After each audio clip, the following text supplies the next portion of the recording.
ሰው እኮ ለምን ነው ጊዮርጊስ ካልገባው የምትጨማለቅበት ቲም አይደለም። በዛ ተሸንፈው ወደቀ። ብዙ ነገር የሚያስደነግጥ ነገር ነው የሚነገረው። 2 ሰዓት ላይ አካባቢው በሰልፍ እንደተጨናነቀ እያንዳንዱ ይሄ የማንም ቲም አይደለም። እነ ማህሙድ አህመድ ካምፕ ድረስ መጥተው አመመኝ የሚል ካለ አለቀለት። መርካቶ ገብታችሁ የፈለጋችሁትን መርጣችሁ ሰዱ የሚሏችሁ ደጋፊዎች እንደነበሩ ሰምቻለሁ። ቢዝነስ ሆኗል በኋላ። አንተ ጊዮርጊስ እስከመች ነው የተጫወትከው? ባላሰብኩበት በባትሪ ነው ተፈልጌ መጣሁ። ስማቸው የተደበቀ ብዙዎች አሉ ጊዮርጊስ ቤት። ይህንን ነገር እንዲደረግ ያደረገው ሰው አንተና ጊዮርጊስ 1981 እንዴት ተለያያችሁ? ማንም አቅም የለውም የኔን ስም ለመሰረዝ። የ10-11 ዓመት ጥያቄ ነበር። ጊዮርጊስ ዝም ብሎ የሚፈርስ ቲም አይደለም። ማንም መጥቶ ሊያፈርሰው የሚችል ቲም አይደለም። ነገም ሌላ አደጋ ይጋረጣል ተብሎ ይታሰባል። ምክንያቱም ፍርፋሪ የሚፈልጉ አሉ እዛ ውስጥ። ጊዮርጊስን ያዳነው ጀማል ነው። ቅዱስ ጊዮርጊስ ጊዜያዊ የቦርድ አባላትን ሰይመዋል። እነዛ እጅ ካልሰጡ እሱ መግባት አይፈልግም። ትልቅ የህልውና አደጋ ተጋረጠበት። ጊዮርጊስ 20 ምናምን ዓመት በነበረው ሀብታም ሲያዝ ሲበላ ነው የኖረው። እኔ ቆጨኛል። ውስጤ ጥያቄ አለ። ፕሬዚዳንት ወይ በሀብት ስለገባ አይደለም። እኛ የተጫወትነው ከሱ ገንዘብ ይበልጣል እኮ። ጊዮርጊስ በዚህ ደረጃ ድብልቅልቅ ወጥቶ ሊፈርስ ነው ሲባል ጌቱ ምን ተሰማው?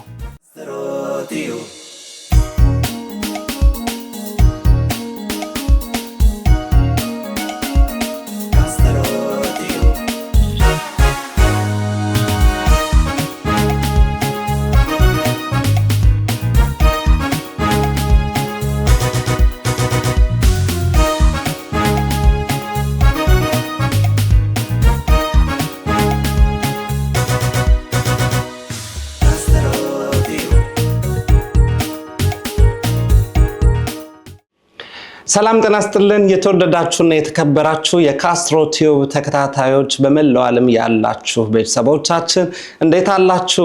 ሰላምታዬ ካለሁበት በመላው ዓለም ላላችሁ ቤተሰቦቻችን ይድረስ። ሳምንታዊው የካስትሮ ቲዩብ የእንግዳ ቆይታችን እነሆ ጀምሯል። ዛሬ እንግዲህ በወቅታዊው የታላቁ ክለብ ቅዱስ ጊዮርጊስ ጉዳይ ላይ ቅድሚያ ሰጥተን ከተለያዩ እንግዶች ጋር ቆይታ ያደረኩ ቆይቻለሁ። አሁንም እንቀጥላለን።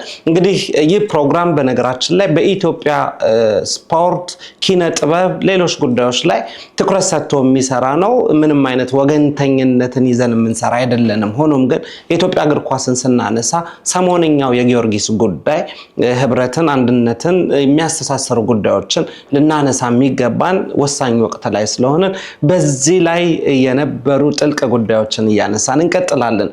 የዛሬን ጉዳይ ከ1970ዎቹ ጀምሮ በቅዱስ ጊዮርጊስ ስፖርት ክለብ እና በኢትዮጵያ ብሔራዊ ቡድን እንዲሁም በአሜሪካ ስፖርታዊ ውድድሮች ላይ የሚታወቅ እጅግ ዝነኛ የፊት መስመር ፋና ወጊ የነበረ ተጫዋች ነው ጌቱ ከበደ። ይህንን ስም ስትሰሙ የኢትዮጵያን እግር ኳስ የምታውቁ ሁሉ ጆሮአችሁን አቅንታችሁ የተለየ ነገር ለመስማት ጓጉታችሁ እንደምትጠብቁ እርግጠኛ ነኝ። ከዚህ ታላቅ የስፖርት ሰው ጋር ቆይታ አደርጋለሁ። አብራችሁን ቆዩ። ካስትሮ ቲዩብ ላይክ፣ ሼር፣ ሰብስክራይብ ይደረግ። መልካም ቆይታ። የልብ ጥሪ ከአትላንታ ሄርት አታክ ኢትዮጵያ የኢትዮጵያ ህፃናትን ከልብ ህመም ለመታደግ በሁለት ዶክተሮች ፊት አውራሪነት ተመስርቶ ያለ ልዩነት ብዙሃንን ለመልካም ተግባር በአንድ ልብ ያንቀሳቀሰው ሄርት አታክ ኢትዮጵያ አሁንም ለሌላ ወገን የማዳን ዘመቻ ባለሙያዎችን ከአሜሪካ ወደ ኢትዮጵያ ሊያንቀሳቅስ ቅድመ ዝግጅቱን አጠናቋል። ለዚህ ታላቅ ተግባርም ገቢ ለማሰባሰብና ለተጓዥ የህክምና ቡድን አባላት ሽኝት ለማድረግ እሁድ ጁን 14 በ5 ፒኤም በአትላንታ ክላርክስተን ኮሚኒቲ አዳራሽ ታላቅ የራት ፕሮግራም አዘጋጅቷል። የሄርት አታክ ኢትዮጵያን ትውልድ የመታደግ ዘመቻ ለማገዝ ቋሚ አባል በመሆን እንዲሁም የዚህን የራት ፕሮግራም ትኬት በመግዛት አጋር እንድትሆኑ በአክብሮት እንጠይቃለን። ሄርት አታክ ኢትዮጵያ።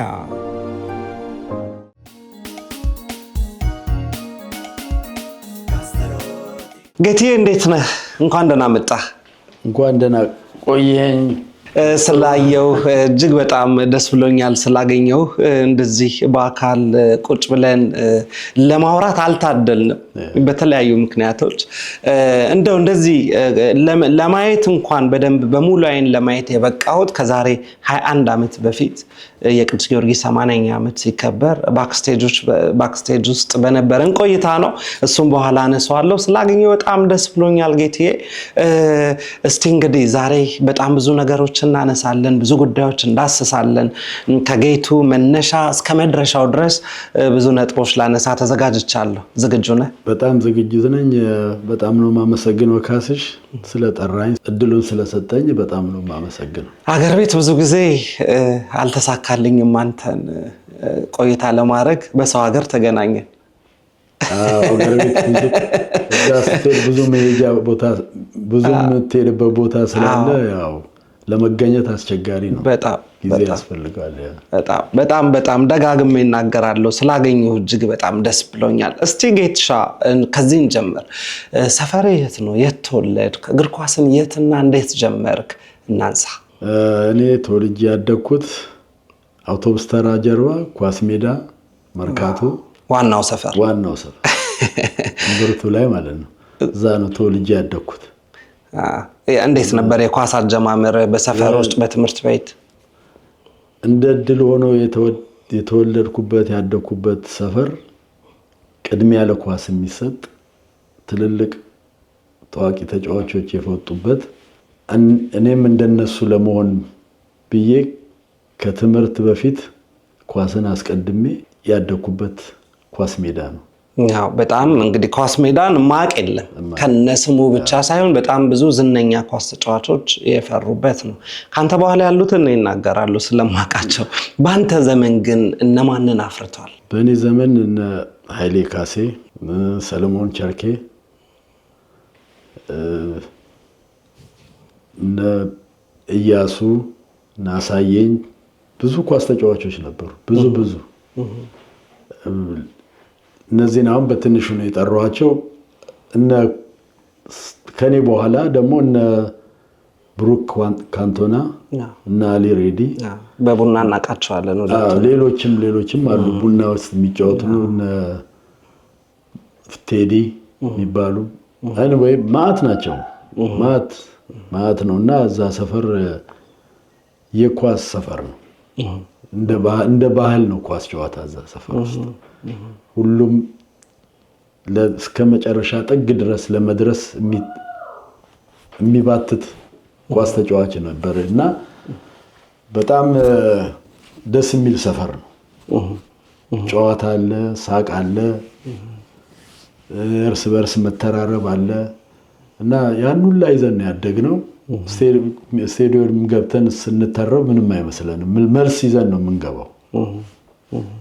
ለእያንዳንዱ ሰው ለሚሳደቡ ማለት ነው፣ ለሚስደግፈውም ለማይደግፈው እና በጣም አሪፍ ሰፈር ነው። ምርጥ ሰፈር ነው። በአንድ በኩል ኳስ አለ። ኢትዮጵያ ውስጥ ያን ያህል ሰፈር ካለ በጣም እገረማለሁ። ያ በጣም በቃ እድለኛ ነኝ እዛ ሰፈር ውስጥ ማደግ ወለዴ። እግር ኳስ ብቻ አይደለም በነገራችን ላይ ጌትሽ፣ የዛ ሰፈር ልጆች ለቢዝነስም ልባችሁ ቅርብ ነው ይባላል። ስራ አትንቁም፣ ስራ ይሰራሉ፣ ገንዘብ ይፈጥራሉ የሚል ነገር ሰማለሁ። አዎ እንዲሁ እንደ ሰፈሩ አይደለም። የሰው አስተዳደግ የልጆቹ አስተዳደግ እንደ ሰፈሩ ዱርዬነት አይደለም፣ እንደሚጠራው አይደለም። በጣም ጎበዝ፣ እንደ አርቲስት ብትል እንደ ዘፋኝም ብትል በተለያየ አይነት ነገር ብዙ ታለንት ያለው ህዝብ ነው ያለው። ንግድም ቢሆን በቃ መርካቶ ነው። ቶሎ እዛችሁ ሰራርተ ያለበለዚያ ካልሰራን እንኳን ምትሮሽ ሄደን እንጫወታለን እዛው መርካቶ ውስጥ ከልጆች እዛው ከነጋዴዎቹ ጋር ማለት ነው። ያችን ሰብስበን ወደ ስቴዲየም እንሄዳለን። እንደዛ ነው። በጣም ሀስለር ነው ሰፈሩ። በጣም ብዙ ጥረት የሚደረግበት ነው መርካቶ። እግር ኳስን በትምህርት ቤት ተጫውታል? የት ነበር የተማርከው? እኔ የተማርኩት መድኃኔዓለም ነው። አዎ ለመድኃኔዓለም ትምህርት ቤት ተጫውቻለሁ የተወሰነ ጊዜ እና ያኔ ጥሩ ነበር እግር ኳስ ጨዋታ። ከአንዱ ትምህርት ቤት ጋር ወደ ሌላ ትምህርት ቤት እንዲህ እስከ አዲስ አበባን ወክለ ሁላ ክፍለ ሀገርም ሁላ የምትሄድበት ጊዜ ነበር እና መድኃኔዓለም ትምህርት ቤት የተጫወኩት። መድኃኔዓለም ትምህርት ቤት ደግሞ እንግዲህ እኔ እንኳን በማውቀው በቅዱስ ጊዮርጊስ ታሪክ ራሱ በጣም ብዙ ስመጥር ተጫዋቾችን ያፈራ ነው። እንደነ ጋሽ እንዳለ ፈይሳ አይነት በጣም ብዙ አንጋፋዎቹን ወደ መጀመሪያውም ላይ እነ መንግስቱ ወርቁን በጣም ብዙ ትላልቅ ተጫዋቾችን ያፈራ ትምህርት ቤት ነው። በዛ ዙሪያ ያሉ ትምህርት ቤቶችም ያው ለኳስ ቅርብ የሆኑ ሰዎችን እንዳፈሩ አውቃለሁ። እግር ኳስ በምን አይነት መንገድ ነው ባንተ ውስጥ ሰርጾ ማደግ የጀመረው? የእግር ኳስ እድገትህ ምን ይመስላል? ስቴፑን ንገረኝ። ያው እንግዲህ እግር ኳስ እንዳልኩ እንደዛ ሰፈር ውስጥ እንደ ባህል ነው። ሁሉም ሰው የጨርቅ ኳስ ይዞ ይወጣል ከቤቱ። ሁሉም መገናኛው ኳስ ሜዳ ነው። ሜዳ ችግር ኖሮ አይደለም፣ ማአት ሜዳ አለ በየቦታው። የትምህርት ቤት ሜዳ አለ ምናምን፣ ግን የምንጫወተው ሁላችንም ዘለን ኳስ ሜዳ ነው። ምክንያቱም እዛ ሜዳ ላይ ብዙ ታዋቂ ሰዎች ይጫወታሉ፣ ይመጣሉ፣ ትሬኒንግ ይሰራሉ፣ እነሱንም እናያለን።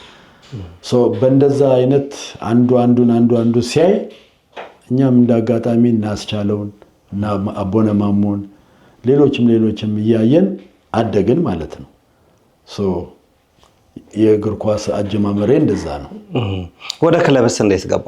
የሚገርመው ወደ ክለብ ስገባ እኔ አይደለሁም የገባሁት። መጀመሪያ ይሄ 50 ክለብ ሲመሰረት በአጋጣሚ ሆኖ የኔ ቁመቴም ላይክ ሰውነቴም ትንሽ ጥሩ ስለነበር የሄድኩበት ቲም ውስጥ አሰልጣኞች ያኔ በቁመት ነው ፊዚካል ነው እና እመረጥ ነበር፣ በቀላሉ እመረጣለሁ እና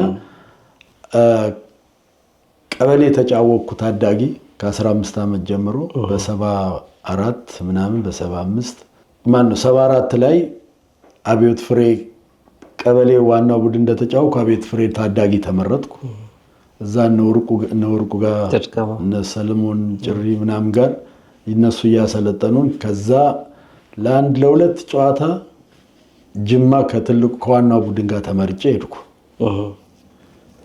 ከዛ ስመለስ 50 ክለብ ተፈጠረ።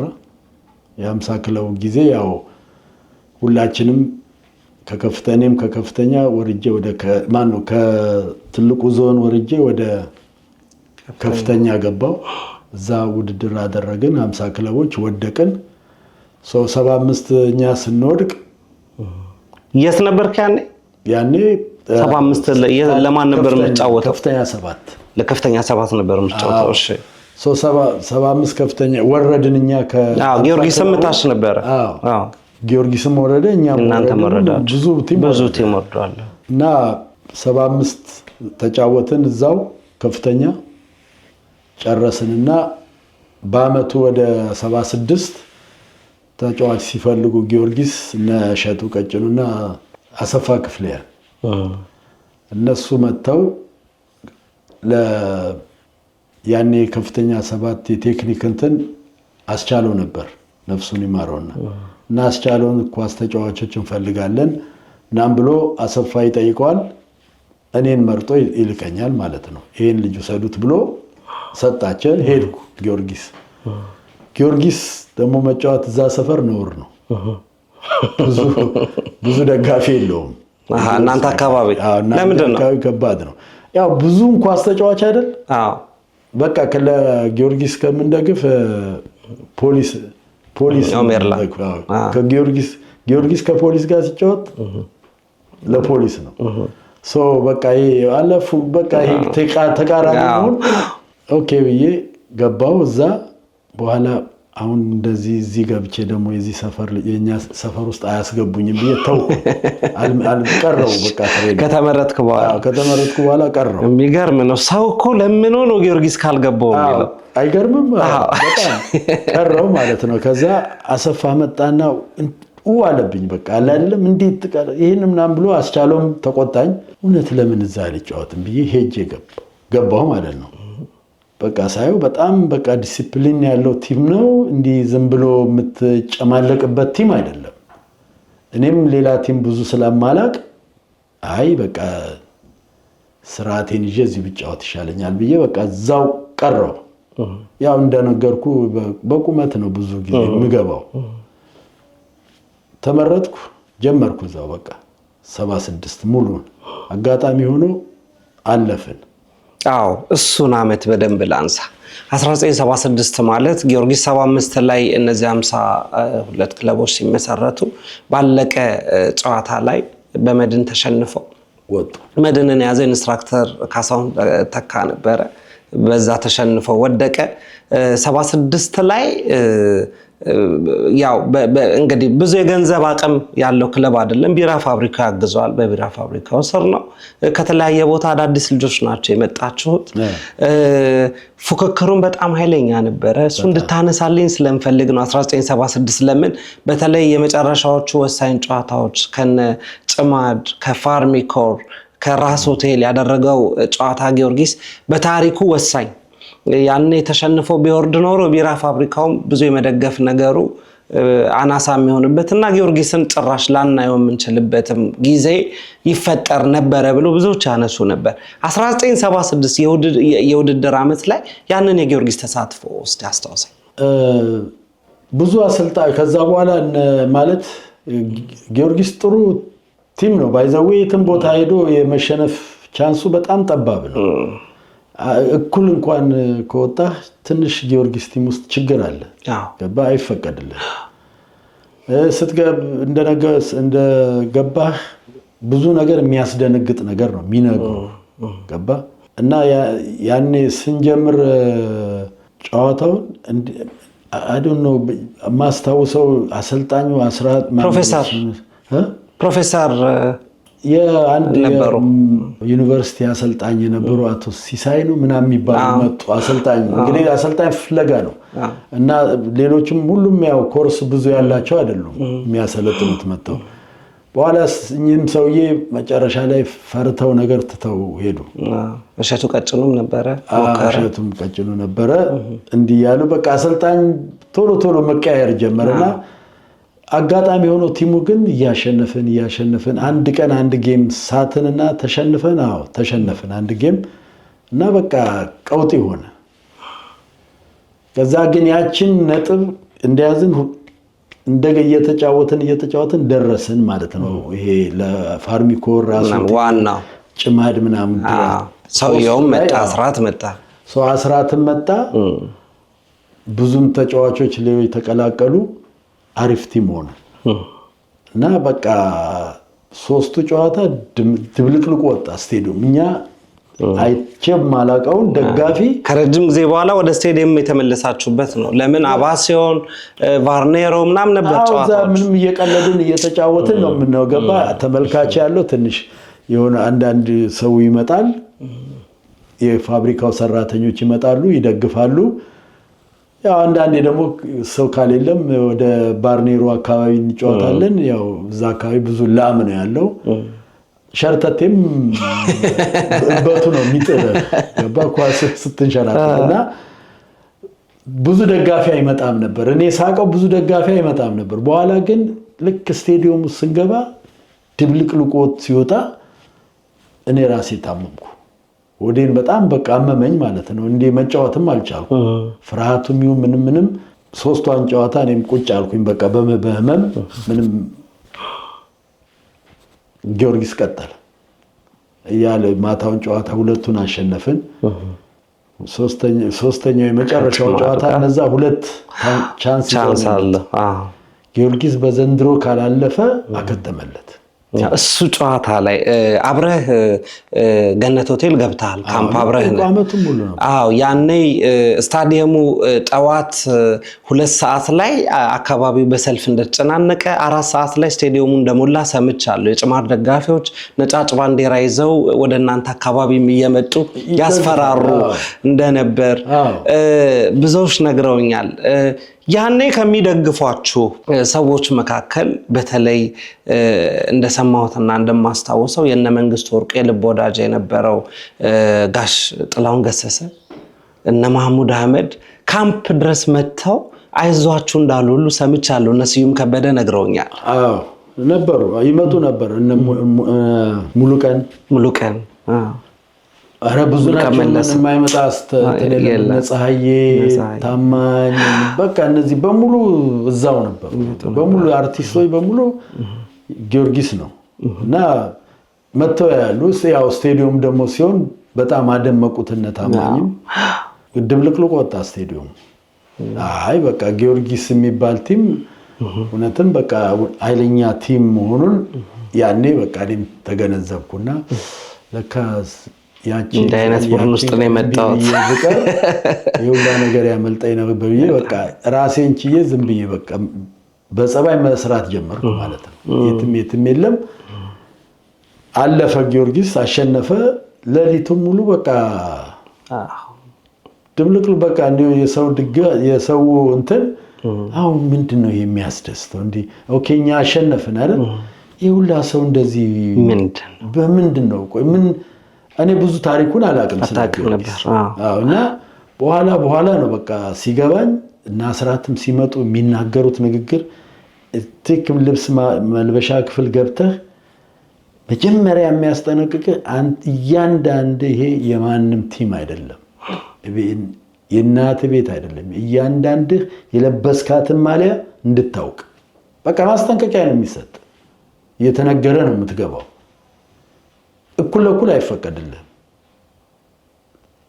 ደግነቱ ደግሞ ቲሙም አይሸነፍ ማለት አንዳንድ ጊዜ ሆም ጌም የሚባለው አለ አይደል ሁሉ ጊዜ አዲስ አበባ ለጊዮርጊስ ሆም ጌም ነው የትኛው ያኔ በነበርንበት 8 ቲም ነው 8ቱም የዋንጫ ጨዋታ ነው እንክሉድ እርሻ ሰብልና አየር ኃይል ጨምሮ ከባዱ ቲም ጊዮርጊስን የማያቀናቅን ፋታ የማይሰጡ ገባ እና በጣም ኃይለኛ ውድድር ነበረ በየአመቱ እኔ እስከምወጣ ድረስ 7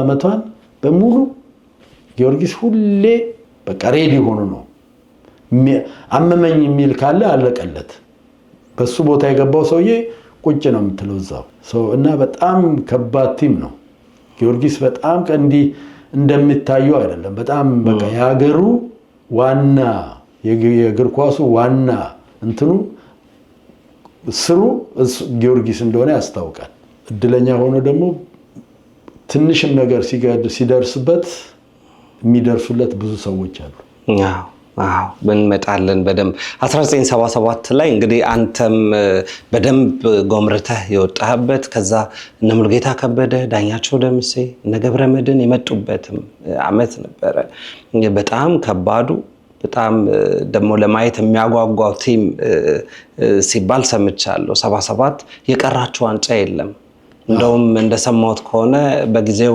በእግር ኳሱ ዙሪያ በጣም ይታወቀው የነበሩት ኮሎኔል አበራያና ሁሉንም ዋንጫ ስትወስዱ የቀራችሁ ጠረጴዛው ነው እሱንስ ለምን አትወስዱም ብለዋል የሚል ነገር ሰምቻለሁ እንዴት ታስታውሳለህ ጊዮርጊስ ይገርማል በቃ አንዴ ሜዳ ውስጥ ተገባ እረፍት የለም በቃ የምትቆምበት ነገር የለም ምንም ሁሌም በቃ መሮጥ ነው ኳሱን ባታገኝ በቃ ተከትለ ያን ሰውዬ የገባበት መግባት አለብህና በጣም ከባድ ቲም ስለሆነ ጨዋታ ሁሉም ሬዲ ሆኖ ነው እንቅልፉን ተኝቶ ይሄ ወጥቶ ሌላ ቦታ የሚሄድ ምናምን የለም በቃ ሁሌ ከሆቴል ውስጥ ሁላችንም ቁጭ ነው የምንወጣው እሑድ ተጫወትን ሰኞ ፍቃድ አለን እንወጣለን ከዛ በኋላ ግን ያለው በሙሉ ኮንሰንትሬት ማድረግ ያለበት ጌም ላይ ነው አሰልጣኞቹም በቃ ሁሉ ጊዜ የሚያስጠነቅቁህ ያንን ነው ጌም ላይ ነው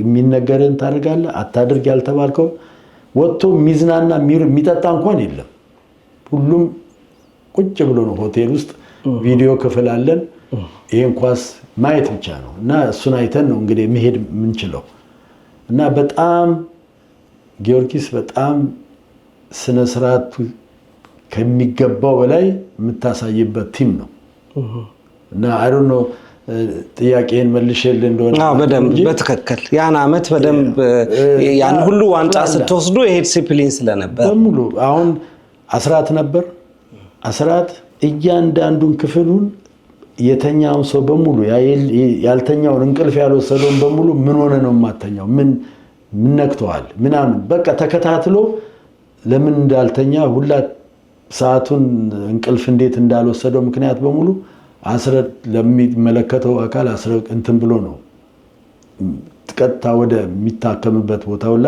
የሚላከው በቃ ጤናው ላይ ምን እንደሆነ ሁሉም እያንዳንዱ በሰዓቱ ሆቴል እንቅልፍ ነው በእንደዚህ አይነት ሁኔታ 5 ዓመት ቀጥታ ከዋንጫ አልወጣም ቲሙ ከዋንጫ አልወጣም ኮከብ ተጫዋች ኮከብ ጎል አግቢ በሙሉ ከዛው ነው የሚመጣው እና ደስ የሚል ቲም ነው ሁሌ ጊዮርጊስ መጫወት የሚያስደስተኝ ያ ነው አንዱ ሁሌ አብረህ ነው ይሄ መገለማመጥ የለ መሰዳደብ የለ እንደ ጓደኛ አይደል እንደ ወንድም ነው በሙሉ ሁሉም አብሮ የሚቀመጠው አብሮ የሚያወራው ሁሉ ነገር የሚያደርገው ይሄ ተነጥሎ የሚያደርገው ነገር የለም ማንንም ሰው ሁሉም እኩል ነው ቲም ውስጥ እና ያ ያስደስታል ጊዮርጊስ ውስጥ መጫወት ስንት ነበር ደሞዝ እኔ ስገባ 75 ብር ነበር ደሞዝ እሺ ግን ጥሩ ናት እኮ አይደል ብዙ ነገር 30 ብር አንድ ጂንስ ይገዛል ያኔ ሜቢ 40 ብር ደግሞ ስኒከር ትገዛለች በቃ ምግብ አታወጣ ምን አታወጣ ሰርቪስ ሌላው ደግሞ ጊዮርጊስ ቲም እኮ ደሞዝ ባይከፈልም ሀብታም እኮ ነው ሀብታም የትም ቦታ ታክሲ ውስጥ እኔና ሹፌሩ ቁጭ ብለን ከመርካቶ ፒያሳ ሂጄ ተከፍሏል ነው የሚለው አታውቀውም ሰውዬው እሱ ያውቃል አረ መቼ ማን አለ የከፈለ ስትል ያረ ግድ የለም ተከፍሏል ሂድ ምናምን ይላል ፍቅሩ ኃያል ነው የደጋፊ በጣም በቃ የሚገርም ፍቅር ነው ያላችሁ የሚገርም እንደዛ አይነት ደጋፊ ነው ኳሱን የሚያሳድገው ገባ እኛ አሁን ሳንቲም አይበቃንም ሄደን ላይ ክትፎ ቤት ገብተን ለመብላ ቁጭ ብለን በልተን ስንወጣ ገንዘብ ተከፍሏል ነው እናውቀዋለን ስንሄድም እናውቀዋለን እንደሚከፈል ለማንኛውም ብለን ትይዛል ገንዘብ እንይዘው እና በቃ ከገባን በኋላ ያው ምግቡን ከበላን በኋላ ተከፍሏል ኦኬ ማን የከፈለው እናመሰግናለን አይ ወጥቷል ከፍሎ ሄደዋል ነው የሚለው እኔ ነኝ እንኳን ብሎ መጥቶ የሚያወራ አይደል በጣም ማድረጋቸው እንዲታወቅ የማይፈልጉ ብዙ ደጋፊዎች ነበሩት ይበጣም ስታሸንፉ ሁሉ በአመት መጨረሻ ሸሚዝ ሁሉ የሚያሰፉላችሁ መርካቶ ገብታችሁ የፈለጋችሁትን መርጣችሁ ሰዱ የሚሏችሁ ደጋፊዎች እንደነበሩ ሰምቻለሁ እንዴ እኛ አምል አሁን እኔ ጊዮርጊስ ከመጫወቴ በፊት መርካቶ ገባለሁ ብዙ ሰዎች አውቃለሁ ነጋዴዎች ምናምን የሰፈር ሰዎች ምናምን አውቃለሁ እጅ አውርቼ ምናምን ነው የምመጣው ኳስ ተጫዋች መሆኔን አያውቁም ልክ እውቅና ሳገኝና ኳስ ተጫዋቼ እንዲ ጊዮርጊስ እውቅና ሳገኝ ያወጣናችን ሸሚዝ ለካት ጃኬት ምናምን እንካለ ሻይ ለኪስ ገባ ያው እኛም ላለማሳፈር ሳይሆን እንቀበላለን አይደል ወቅቱም ነው ጥቅም የለ እግር ኳስን በፍቅር ነው የምትጫወቱት እንጂ ለጥቅም ተብሎ አልነበረም ግን ደጋፊው ማሳፈር ስታስበው እኮ መሰለ እግር ኳስ የምትጀምረው ጨዋታ ነው አይደል የልጅነት ጨዋታ የምትጫወትበት አይደለም ለምን ገንዘብ የሚከፈል ገንዘብ ማልከፈልም ቢባል ስላቆም ነው አጋጣሚውን አግኝቼ ክለቡን ይዤ በመጫወትበትን ቲም ይዤ እዛ ላይ ከደረስኩ ለኔያ ሰክሰስፉልነት ነው አይደል መጀመሪያ ግን አሁን በሚሊዮን የሚቆጠር ያህል እነ መሲ ያለው አይደል አይ በቃ ከዚህ በኋላ ገንዘብ አይከፈላችሁም ኳስ ከፈለጋችሁ ተጫወቱ ከፈለጋችሁ እንደፈለጋችሁ ቢባሉ እምቢ ሊሉ ነው ውስጥ እኮ አይደል ኳስ ውስጥ ካላ ኳሱ ነው የሚያጫወት እንጂ ገንዘቡ አይደለም አስቤውም አላቅም ገንዘቡን አው ደሃ ነኝ ግን ምንም ነገር አላስብም 75 ብር መጣ አልመጣ ምንም እኔ መጫወቱን ብቻ ነው ኳሱን የምፈልገው ገባ ሰው ብዙ ኢትዮጵያኖች እንደዛ ነበርን የማይከፈለውም እኮ ቲም አለ ድሮ ላይክ በራሪ ኤልፓ ምናምን የሚባሉ ቲሞች ከኛ በፊት የነበሩት የላቸውም እኮ የሚከፈላቸው ነገር አንድ ግለሰብ ነው ያን ቲም አቋቁሞ ማሊያ ይገዛልሃል ገብተህ ትጫወታለህ አንተ መወዳደርህን ነው እንጂ 50 ሳንቲም ለምግብ መብያ ተብሎ ነው የሚሰጥ አይደል እና ምንድናት ያቺ ምንም ማለት አይደለም ሶ በነፃም ተጫወት ብትባል እኮ እኔ እንደነገርኩ ነው ኳስ ጨዋታ ወይም ዘፈን አይከፈልም አትዝፈን ካልተከፈለኝ አልዘፍንም ተው የራስ ጉዳይ ብለህ ለራስ መዝፈን አይቀርም አይደለም። ዋናው እንትኑ ነው በቃ ስሜትን መግለጫው ነው እንጂ ገንዘቡ አይመስለኝም። ብዙ ገንዘቡ ቢዝነስ ሆኗል በኋላ። እውነት ነው። በጣም ብዙ ነገሮች ተቀይረዋል ከዛ በኋላ። አንተ ጊዮርጊስ እስከ መቼ ነው የተጫወትከው? እኔ ከ76 እስከ 81 እስከ 81 ብዙ ጊዜ አልጫወትክም፣ ቶሎ ነው የወጣኸው። እንደው ግን በዛ አመት አብረህ ከተጫወትካቸው እንደው ውስጥ የቀሩ አብሬያቸው ስለተጫወትኩ ብለህ የምታነሳቸው ተጫዋቾች? እኔ ማለት አሁን ጊዮርጊስ ቲም ውስጥ እነ ሙልጌታ እነ ገብረመድህን ምናምን በጣም ከኛ በላይ ናቸው አይደለም ስማቸው። እኔ ግን አሁን ለኔ የሆነ እዛ ቲም ውስጥ አይን የነበረ ተጫዋች ነበር፣ ማንም ሰው የማያውቀው ማለት ነው። ሰለሞን ቸርኬ የሚባል ብዙ ሰው ያልገባው የሱን ኳስ ጨዋታ ብዙ ሰው ሳያውቀው ያረፈ ልጅ ነው የሞተው።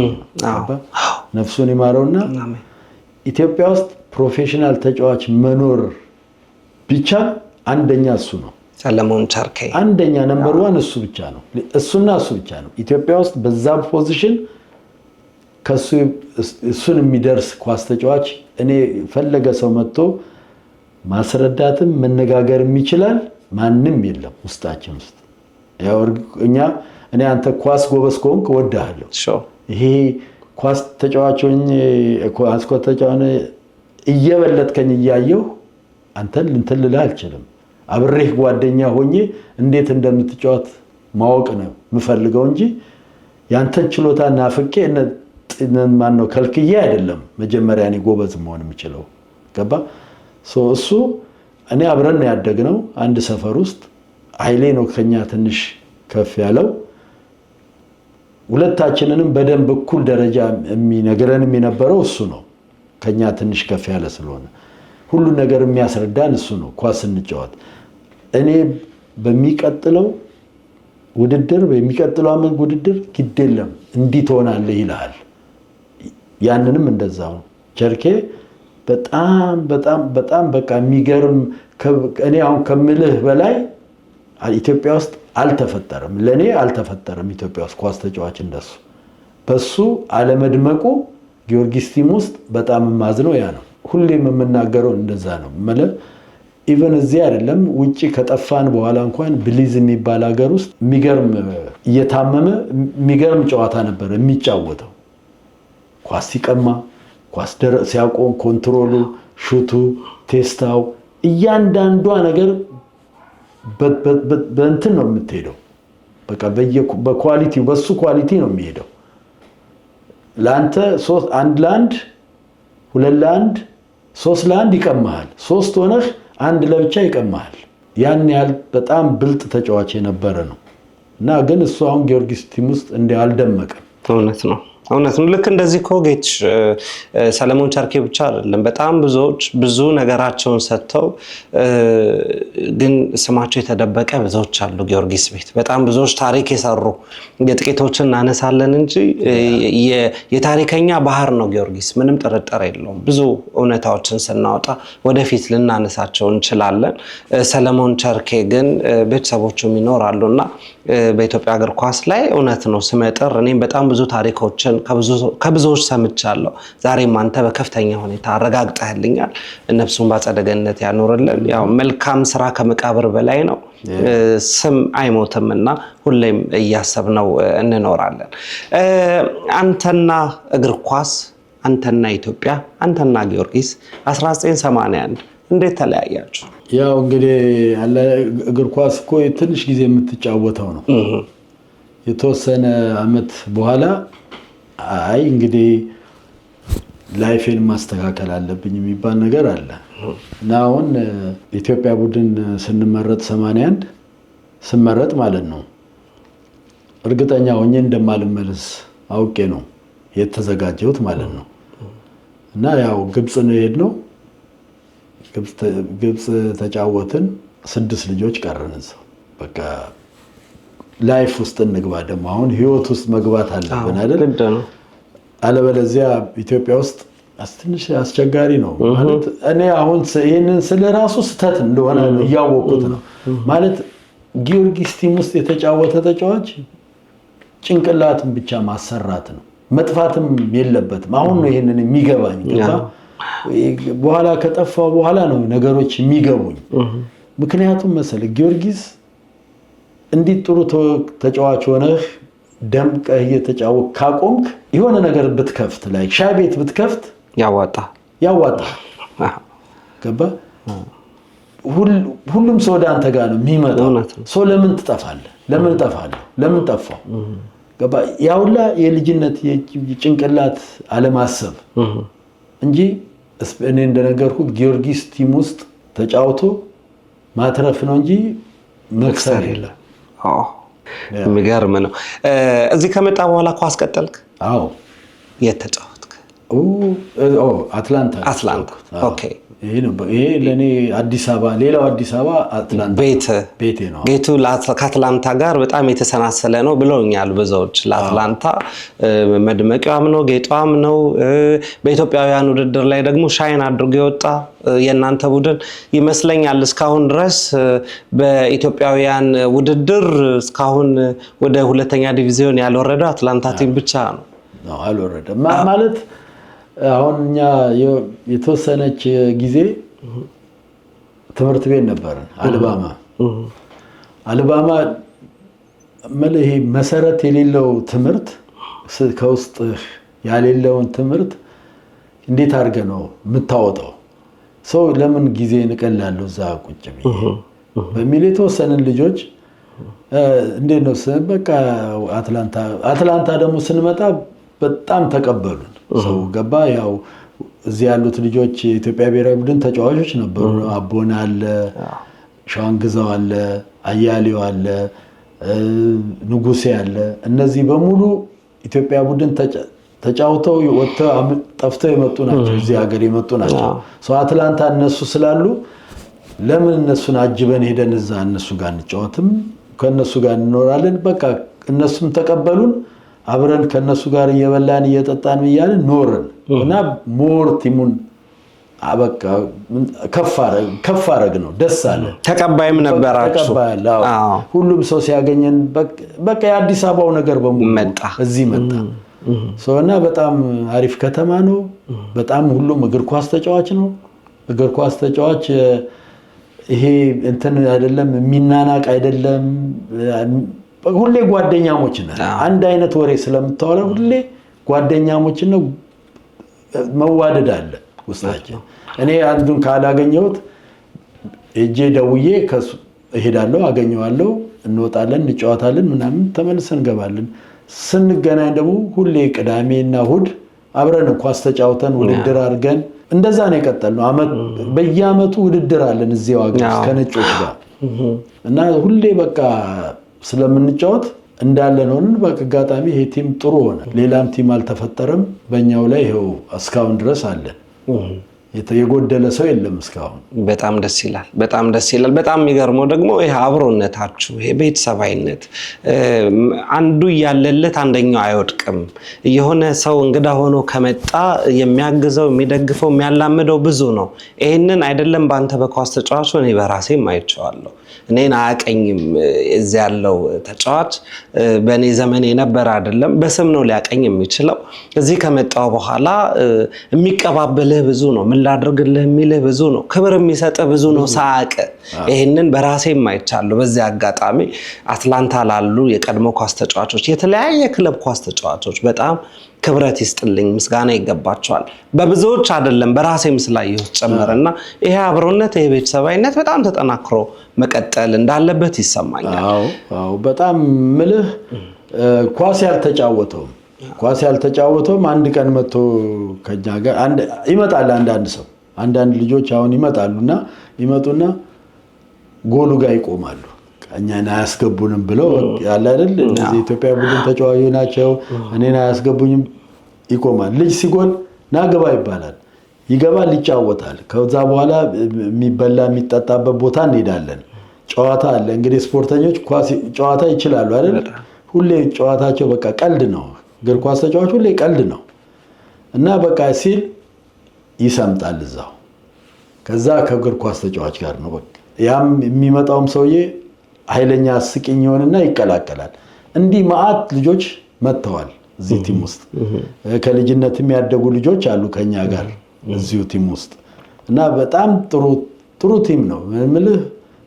ጥሩ የሚረዳዳ እግር ኳስ ተጫዋች ብዙ ይረዳዳል። የማያውቀውንም ጭምር አብሮ አንድ ቀን ከመጣ እንትናን እንዴት ነው እንዲናገር ይባላል እና ፍሬንድሊ ናቸው በሙሉ።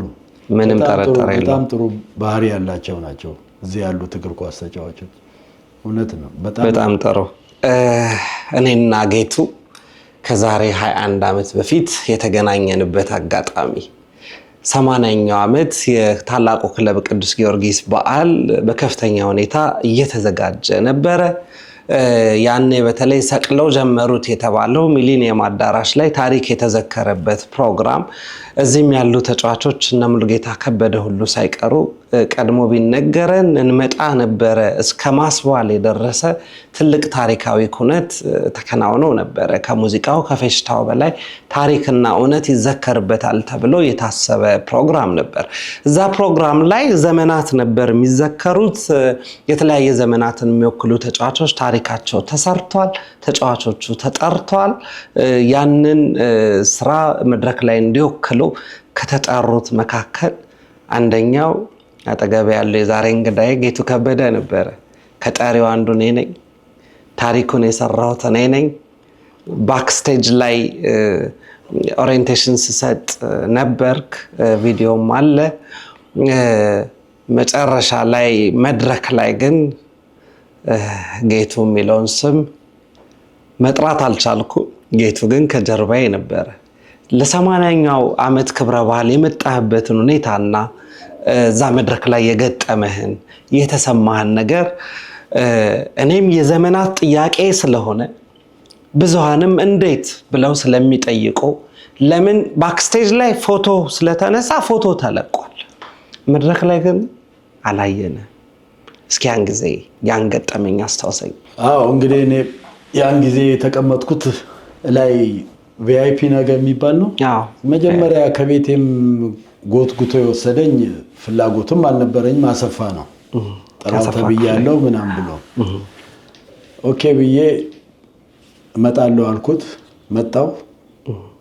ከጓደኞቼ ጋር አገኘኋቸው። እዛው መቀመጫ ተሰጠኝ። ቁጭ አልኩ።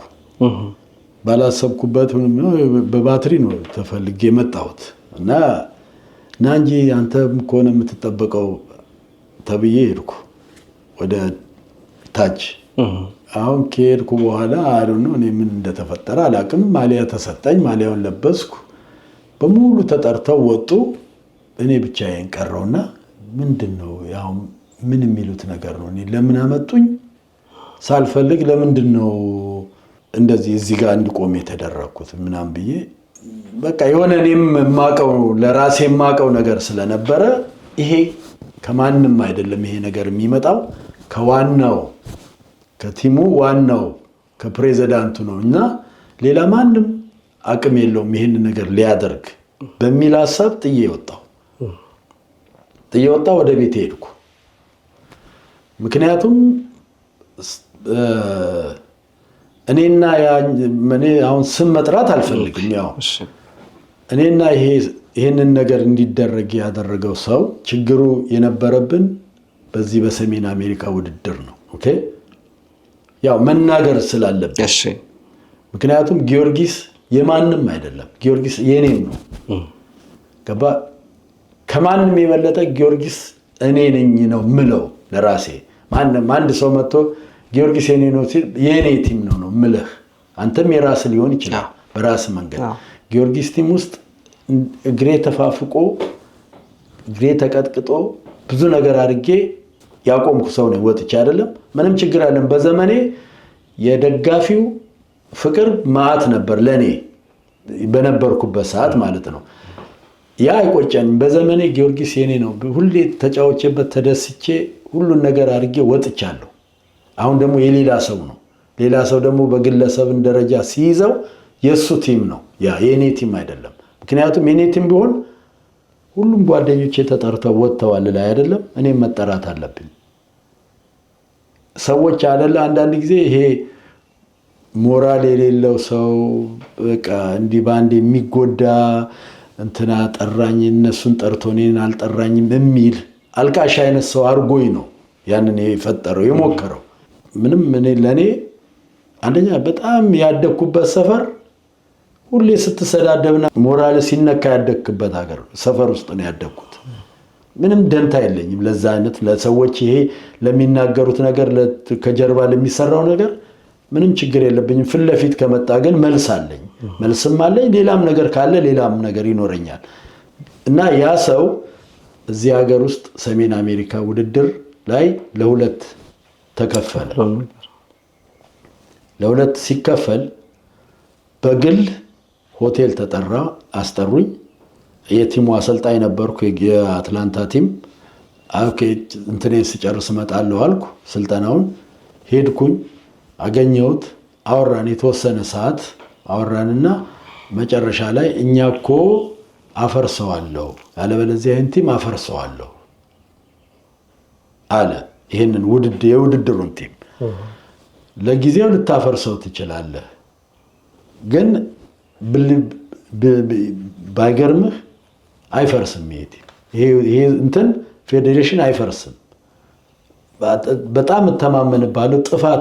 ጥፋት ነው አሁን ትክክል አይደለም የምትናገረው ነገር ልክ አይደለም። ብዙ ነገር ሊኖርህ ይችላል፣ ግን ይህን ቲም የማፍረስ አቅም አይኖርህም። ይህንን ይሄ ፌዴሬሽን ሁላችንም በአመት አንዴ እግር ኳስ ተጫዋቹም ሌላውም ህዝብ የሚገናኝበት ነው። ስፔሻሊ ስፖርተኞቹ በአመት አንዴ እዚህ ነው የምንገናኘው፣ ሌላ ቦታ የምንገናኙበት የለም። ስለዚህ ለምንድን ነው የምታፈርሰው? ሰዎች መተው በነገሩ ነገር ያንተን ኪስ ፈልገው ለማግኘት እነሱን ተሞርኩዘ ብታፈርሰው ሁላችንም በኋላ ችግር ላይ ነው የምንገባው እና አያዋጣም ብዬ ፊት ለፊት ነው የተናገርኩት ማለት ነው። ያ ቂም ስላለው እዛ ሲሄድ መድረክ ላይ እንዳልጠራ ተደረኩ ማለት ነው። ገባ? ይሄ አሁን ለኔ በጣም የወረደ አስተሳሰብ ነው። ምክንያቱም ምንድነው የምትጎዳኝ? አሁን እኔ እዛ ጋር ተጠራው አልተጠራው እኔ እኮ ማንም አይደለም። ኦሬዲ እግዚአብሔር መዝግቦ የሰጠኝን ታሪክ ነው ይዤ ያለሁት ጊዮርጊስ ውስጥ። ማንም አቅም የለውም የኔን ስም ለመሰረዝ፣ ተመዝግቧል ኦሬዲ። ገባ? እና አንዳንድ ሰዎች ልክ የሚጎዱ ይመስላሉ፣ ሀብት ስላላቸው ብዙ ነገር ማድረግ የሚችሉ ይመስላቸዋል። እና ያ ስህተት ነው። እኔም ብሆን እኔና አንተ የተነጋገርንበት ሌላ ነገር ነው፣ ይሄ ሌላ ነገር ነው። ከዚህ ጋር ምንም አያገናኘው። አንተ ሌላ ነገር ባደረክ ቁጥር እኔ ደግሞ ጠብቄ በሌላ ነገር መጉዳት አለብኝ? ያ ሞኝነት ስለሆነ ነው። እና አውቀዋለሁ፣ ከተወሰኑ ሰዎችም ጋር አውርቻለሁ። እኔ ብቻ አይደለሁም። በዛን ጊዜ ያውም አንተነም ነበረ መሰለኝ ያን ጊዜ አንተነህ ፈለቀም ነበር። አልመጣም፣ ግን እሱ ጭራሽ እነሱ ስላልጋበዙትም አልመጣም። አሁን እነዚህ ሰዎች ጊዮርጊስ እኮ ተጫውተናል። እዛ ስለሆንክ አይደለም፣ አንተ ፕሬዚዳንት ወይ በሀብት ስለገባ አይደለም። እኛ የተጫወትነው ከሱ ገንዘብ ይበልጣል እኮ። እኛ ነን እግራችንን ለጊዮርጊስ የሰጠ ነው። ቁጭ ብሎ ስላየነው ጊዮርጊስ የሚሆነው በዛ ምክንያት ያው ከኔ ጋር ምንም አይነት ችግር የለም፣ ግን ልክ አይደለም። ሰዎችን መጉዳት እየመሰለን የጎዳን እየመሰለን ስተት ነው የምንሰራው። ገባ? እኔ እንደነገርኩ ነው። ሁሌም ጊዮርጊስ ውስጥ ነው ያለሁት። ሁሌም ስሜ ጊዮርጊስ ውስጥ አለ። ያለቀ ሁሌም ኢትዮጵያ ቡድን ውስጥ አለ ስሜ፣ ወደድም ጠላም። ይሄንን ሳትወድ በግድ መቀበል አለብን። ለያ ነው የተፈጠረው። አይኑ አውቀዋለሁ ነገሩን። ማንም አንተም ልታዛ አትችልም፣ ያንተም አለቃ ሊያዛ አይችልም። ዋና አለ። ገባ? ስተት ነው ያ። አዎ እንግዲህ ምንጩን ለማናቅ እንግዲህ በተለይ እኔ ደግሞ መድረኩ ላይ ነበርኩኝና ምንጩን ስለማላቅ የ10-11 ዓመት ጥያቄ ነበር በትክክልም። እና ከብዙ ያንተ ጓደኞችም ጋር በተለያየ ጊዜ እናወራ ነበር እኔ ይቆጨኛል፣ ውስጤ ጥያቄ አለ። ይህንን ሰለሞን መገርሳ ያውቃል፣ ሌሎቹም በተለያየ ጊዜ እናወራው ነበርና ዛሬ ይህንን መስማት ስለቻልኩኝም ጥሩ ስሜት ይሰማኛል። የሰጠው ሐሳብ የሚነሳው ነገር ያው ሁሉም እንዳመለካከቱና የኖረውን እውነት ነው የሚናገረው። ይህንን ማንም ሰው በዚህ መድረክ ላይ በነገራችን ላይ ማንም የኖረበትን እውነት መናገር ይችላል፣ በየትኛውም አካል በየትኛውም ሳይድ ያለና ይህንን ለመግለጽ እፈልጋለሁ። እንግዲህ ያ ጊዜ ሆነ። አንተና ጊዮርጊስ ግን በውስጥህ ልትፍቀው አትችልም፣ ልትለየው አትችልም። ይህንን ያረጋገጥኩባቸው በጣም ብዙ ታሪኮች፣ በጣም ብዙ ነገሮችን አይቻለሁ፣ ሰምቻለሁ። ይህንን ያረጋገጠልን ሌላኛው እውነት ጊዮርጊስ ከ10 ዓመት በኋላ 90ኛ ዓመቱን በዓለም አቀፍ ደረጃ ያከብራል ተብለው ሲታሰብ፣ የሀብት መጠኑ የእግር ኳስ አቅሙ ትልቅ ሆኖ ይታያል ተብለው ሲታሰብ፣ በዚህ ዘመን ላይ ትልቅ የህልውና አደጋ ተጋረጠበት። ይሄ ለሁሉም አነጋጋሪ ነው። ባለፉት 4-5 ዓመታት በጣም ምልክቶቹ ጎልተው ወጥተዋል። መጨረሻ ላይ ግን አሁን ለይቶለት በፊፋ እስከመታገድ ሁሉ ሲደርስ ምንድነው የተሰማ? እንዲህ ተሰምቶት ነበር ተብሎ የተነገረኝን አንተ ራስህ እንድትነግረኝ ስለፈለግኩ ነው። ጊዮርጊስ በዚህ ደረጃ ድብልቅልቅ ወጥቶ ሊፈርስ ነው ሲባል ጌቱ ምን ተሰማው? አዎ እንግዲህ እንደነገርኩ እንደ አንድ ጊዮርጊስ ተጫዋች እኔንም ይጎዳኛል፣ ይቆጨኛል። ገባህ? ጊዮርጊስ የኢትዮጵያ የእግር ኳስ ታሪክ የያዘ ቡድን ነው። በኋላ ነው አይደል ሁላችንም እኔም ማቀው። ጊዮርጊስ ዝም ብሎ የሚፈርስ ቲም አይደለም። ማንም መጥቶ ሊያፈርሰው የሚችል ቲም አይደለም። እንደነገርኩ እኛም ጋር ያኔ ስንጫወት አዲስ ቢራ ተባለ። መንግስት ሊያፈርሰው ፈለገ፣ ስሙ እንዳይጠራ። ስሙ ግን ስቲል ይጠራል። ያለው ለመሰል ሁል ጊዜ መንግስት ላይ ያሉት እንትኑ ስለ ኳሱ ስለ እንቅስቃሴው ስለማያውቁት ማሊያውን ፈቅደህ ስሙን እንዴት ነው የምትከለክለው? ያ ማሊያ እኮ ነው ስሙን የሚጠራው አይደለም። እዚህ ላይ ያለው የጊዮርጊስ አርማ ስሙ ነው አይደለም። እስቲ ታዲያ ምኑን ነው የከለከልከው? አዲስ ቢራ ስላልከው ነው። አይቻልም መደበቅ። ደግሞ እናንተም እኮ መልበሻ ክፍል ውስጥ አስራት ሰብስባችሁ ወደ ጨዋታ ወደ ሜዳ ከመውጣታችሁ በፊት ምንጊዜም ጊዮርጊስ ነበር የምትሉት። አዲስ አበባ ቢራ ብላችሁ አታውቁም አይባልም ተብሎ ነው። ሁሌም ስንወጣ እንደዛ ነው የሚባለው። ደጋፊውም ጊዮርጊስ ነው የሚለው፣ አዲስ ቢራ የሚል የለም። ምናልባት ጊዮርጊስን የማይደግፉ ሰዎች ለማሻሻል ያለባቸው ሰዎች አዲስ ቢራ ሊሉ ይችላሉ። ስለዚህ ጊዮርጊስ ሁሌም ጊዮርጊስ ነው። እኔ ጊዮርጊስ ይፈርሳል ብዬም አላስብም። ያኔም ሁለተኛ ዲቪዚዮን ሲገባ እኛ ስንገባ እና አቶ ታደለ የአቶ ይድነቃቸው ልጅ ቲሙን ለመያዝ እንኳን ሲሯሯጡ ነበር። አልተፈቀደላቸውም። በመንግስት ካድሬዎች ተከልክለው ነው የተዉት እንጂ እንግዲህ እነሱም ሊይዙት ጊዮርጊስን እንደገና ሊጀምሩት መጥተው ነበር። አለ ማለት ነው። ስቲል ጊዮርጊስ አይደል አይፈርስም ብለው ነው ወስነው ለፋብሪካው የሰጡት። ፋብሪካው ተጀመረ። ቲሙ ስቲል ጥሩ ሆነ፣ ጥሩ አቋም ላይ ገባ። ሁሉም ተጫዋች ደሞዝን ማግኘት ጀመረ፣ መጫወት ተጀመረ። ጊዮርጊስ አልፈረሰም። ያኔም ነበረበት ችግር። ሁሌ ጊዮርጊስ የእድሜ ዘመኑ አለው መከራ፣ ችግር አለው።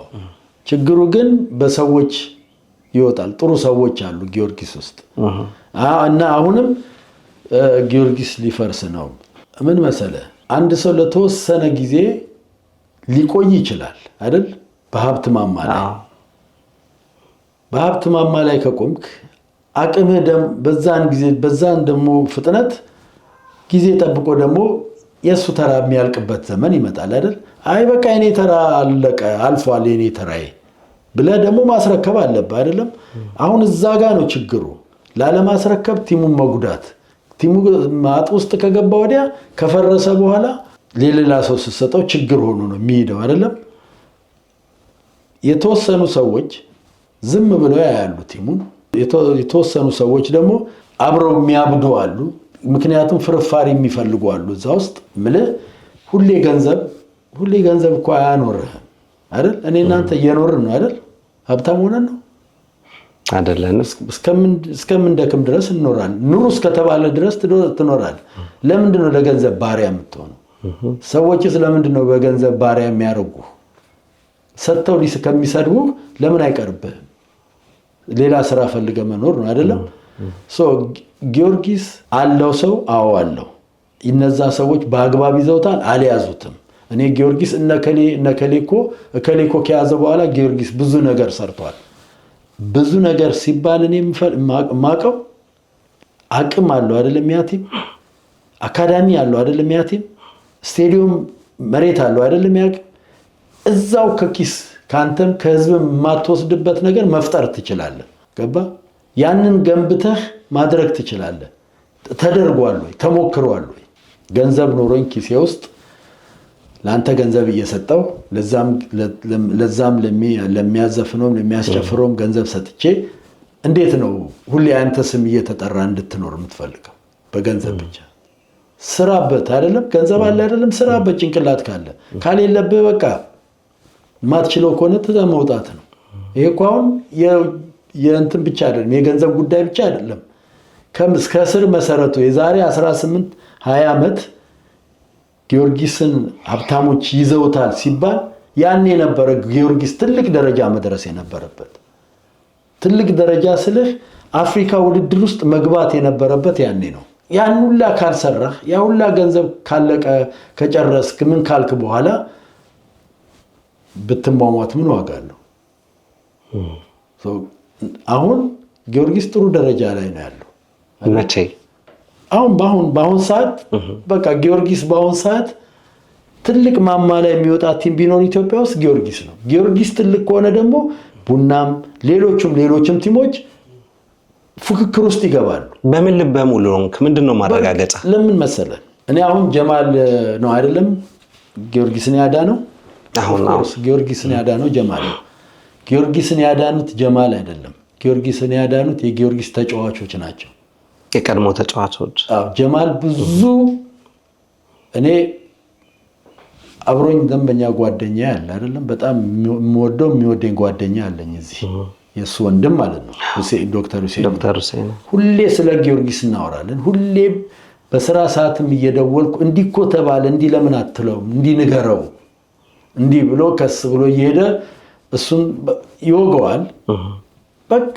ብሎ አልፈልግም ብሎ አልፈልግም ማለት ግድ የለም እኔ ጀማልን ባላቀው እንኳን ግድ የለም ጊዮርጊስ ውስጥ የጊዮርጊስን እንትን የሚጨክን ልብ የለውም ጭንቅላት የለውም አይኖ ጊዮርጊስን ደግሞ የሚያድነው እሱ ብቻ ነው እና ግድ የለም ንገረው ይሄንን እንለዋለሁ በቃ እሱም በራሱ እየጨመረ ይነግረዋል ምን ይያልን መጨረሻ ላይ እነ ሰለሞን መገርሳ ተሰባሰቡ ተጫዋቾችንም ማንንም ቢሮ የማይሰጥ እድል ከመቀመጫው ተነስቶ ጨብጦ አቅፎ ያናገራቸው ከዛ በኋላ ነው ጊዮርጊስ እንትን የተለወጠው ከዛ በፊት ግን እንደሰማሁት ከሆነ የቀድሞ ተጫዋቾች በጣም ብዙ የዙም ስብሰባዎች ሁሉ ታደርጉ እንደነበር እየተደዋወላችሁ ተመካከሩ እንደነበር እዚህ ሆናችሁ በብዙ ጭንቀት የተወለደ እና አዲስ ብስራት ሰለሞን መገርሳ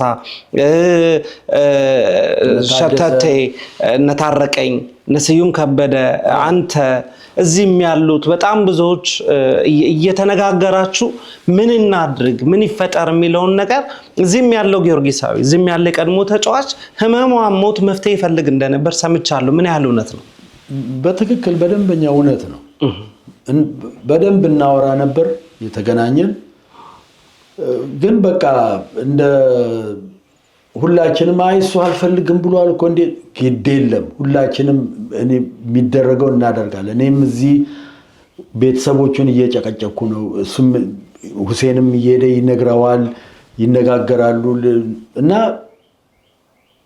ሁሌ እንዳወራን ነው እየተሰባሰብን ነዳኛቸው አሉ ሰለሞን መንገሻ አሉ ታደሰ አዲስ ብስራት ባያ ማነው ሰለሞን መገርሳ ያን ሁላ እያወራን መጨረሻ ላይ ግን ኦፊሱ ሲገቡ እያለቀሰን የተቀበላቸው እኔ ልንገር ትክክለኛው እኔ በሚጫወትበት ዘመን ጀማል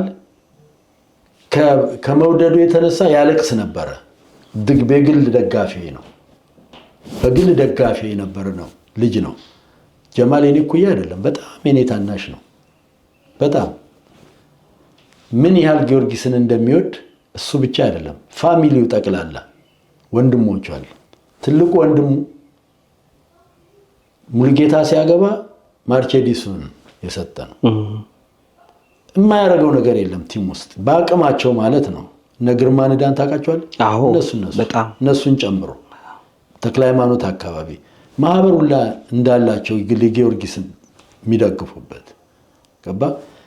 እነዚህ ሁላ ሰው እዚህ ደግሞ ስትመጣ ሁሴን አለ፣ አብደላ የሚባል ወንድም አለው፣ ሐሰን የሚባል ዶክተር ሐሰን የሚባል አለ። እነዚህ በሙሉ የጊዮርጊስ ደጋፊዎች ናቸው። እንዴት አድርጎ ነው ጀማል ይህን ቲም ሊያፈርስ የሚችለው? ገባ። አሁን ነው ጊዮርጊስ አሁን ነው ሰው ያገኘው። እኔ ነገርኩ። ሰው ያገኘ ስትለኝ ግን ባለቤት ነው ያገኘው ወይ ደግሞ ወደ ህዝባዊነቱ መሰረት የሚያስጥለው ሰው? ለምን ሁሌ የሚነሳ ነገር አለ። በግለሰብ እጅ ላይ ተንጠልጥሎ ይሄ ክለብ ከቀረ ነገም ሌላ አደጋ ይጋረጣል ተብሎ ይታሰባል። በዚህ ላይ ምንድነው የተማመንክበት? እኔ የተማመንኩበት ይኸውልህ ምን መሰለህ፣ ሜድሮክ ስንት ካምፓኒ አለው? በጣም ብዙ፣ አሁን ሰፍተዋል። 47 አለ አይደል? 48ኛው ጊዮርጊስ ነው። ተቋም ነው አይደለም? ያ በተቋም ደረጃ ነው እነዚህ ካምፓኒዎች በሙሉ የሚመሩት አይደለም? ጊዮርጊስ 48ኛው ተቋም ነው። አሁን ጊዮርጊስ ገንዘብ ከሀብታሞች የሚያገኝበት ፍላጎት አሁን ሊኖር አይችልም። ምክንያቱም ጀማል ይኸውልህ አንድ ነገር ምን መሰለህ፣ አንድ ነገር ገንዘብና ጭንቅላት ካለህ ለምትወደው ነገር ትሞታለህ አይደለም? በጣም ጭንቅላት ካሉት ሰዎች እኔ ልነግርህ አይደለም፣ በሌላም ደረጃ ይሄ አሁን በቃ በእንደዚህ አይነት ደረጃ ብዬ ብልህ አንዳንድ ሰው አይ በቃ እንዲህ ስለሆነ ሊል ይችላል። እኔ ጀማል ሲናገር ቃል ተናግረው የሚያሳምን የፈለከውን ነገር ነግረው ተቀብሎህ አዳምጦህ የሚያስተካክል ይሄ እከሌ መግባት የለበትም እከሌ መሄድ መውጣት አለበት የሚል ካራክተር የሌለው ለእግር ኳስ ሁሉም እኩል እንደሆነ ለእግር ኳስ ላይ ሁሉም ሰው እኩል እንደሆነ እሱ እግር ኳስን በትልቅ ደረጃ ስለሚያይ ከልጅነቱ ጀምሮ ያውቀዋል። ምን ኳስ ተጫዋቹ ምን እንደሚፈልግ ምን መደረግ እንዳለበት ገባ። ጀማል የኢትዮጵያን እግር ኳስ ሲያነሳ ጊዮርጊስን አነሳ። የኢትዮጵያን እግር ኳስ ነው ያነሳው፣ ጊዮርጊስን ብቻ አይደለም።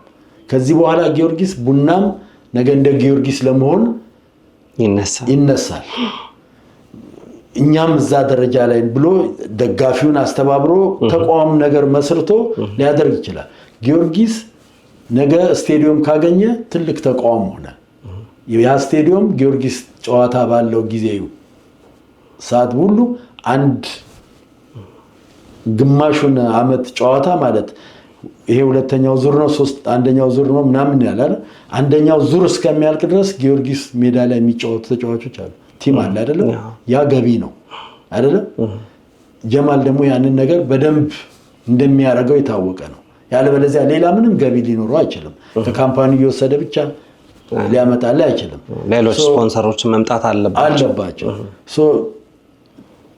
ብዙ ነገር ለምሳሌ እንደ ፔፕሲ አይነት የውጪ ካምፓኒ ከነዛ ሁላ ማግኘት ይችላል አይደለም? የጀማል ፕላን ጊዮርጊስን ትልቅ ማድረግ ነው። እኔ ከሱ ይሄን ነገር ከመጀመሩ በፊት ከወንድሙ ጋር ከዶክተር ሁሴን ጋር ሁሌ በቀን የምናወራው ነው። ግድ የለም አንተ እንዲበለው እኔ እንዲህ ግድ የለም ይሄን ካላረገን ይቀጣለሁ። በቃ መጥቶ ተስፋ በቃ የሚቆርጥ ነገር ነው የሚነግረኝ።